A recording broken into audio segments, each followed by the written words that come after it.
La COI, bien sûr, et vous me permettrez de dire quelques mots en français, étant donné que la COI, la langue officielle est le français, et notamment parce que nous avons notre collègue de l'OIF, ici présente, Madame Béatrice Atala, qui était l'une de nos présidentes du Conseil des ministres. Donc elle ne comprendrait pas pourquoi je parle comorien uniquement. Voilà.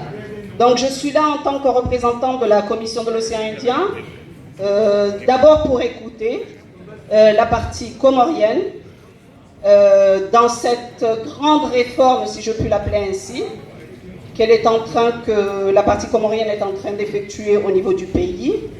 Donc nous sommes là pour écouter et pour pouvoir aider le ministre des Affaires étrangères lorsqu'il présentera le dossier en Conseil des ministres de la COI, pouvoir l'appuyer pour expliquer, puisque nous avons vécu. Voilà.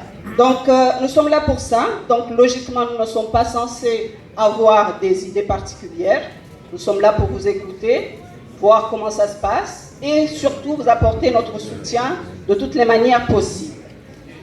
Mais aussi je suis là également en tant que chargée de mission pays. C'est pour ça qu'on n'a pas envoyé la chargée de mission de Madagascar ou des Seychelles. On a envoyé la chargée de mission des Comores.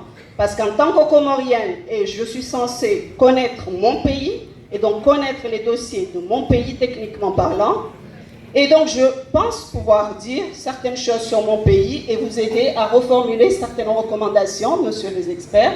Je ne pense pas qu'il y a beaucoup de dames, du moins je ne les connais pas, pour le moment on n'en a pas vu en tout cas intervenir. Pouvoir faire des recommandations notamment sur le dossier genre, dont je suis en charge également au niveau de la COI. Alors, sur ce dossier notamment, il y a une recommandation que je voudrais voir sur ce dossier. Je pense qu'elle est utile. Parce que, pour ceux qui ne le savent pas, la femme comorienne est une femme qui a une situation très particulière. Personnellement, je dis que c'est une femme protégée. Les gens diront ce qu'ils diront, mais personnellement, je dis que c'est une femme protégée.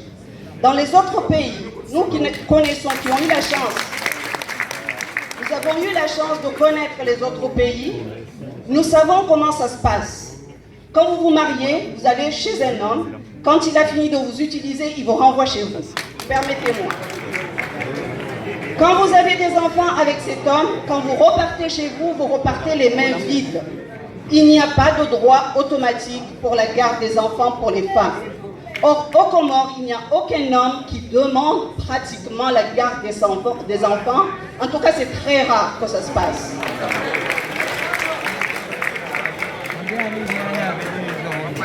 Donc, et ça je peux en témoigner personnellement puisqu'il s'avère que je suis une femme après tout. Donc je pense que quand on fait le combat, je le répète à toutes mes sœurs, et je tiens à le répéter ici parce qu'il y a des hommes aussi, et c'est important qu'ils le sachent, quand on fait le combat pour l'égalité hommes et femmes, il est important d'avoir à l'esprit tous ces acquis que nous avons, pour ne pas les perdre justement. J'ai entendu des hommes nous dire, nous allons demander le droit des hommes aux Comores, parce qu'ils sont lésés peut-être. Alors,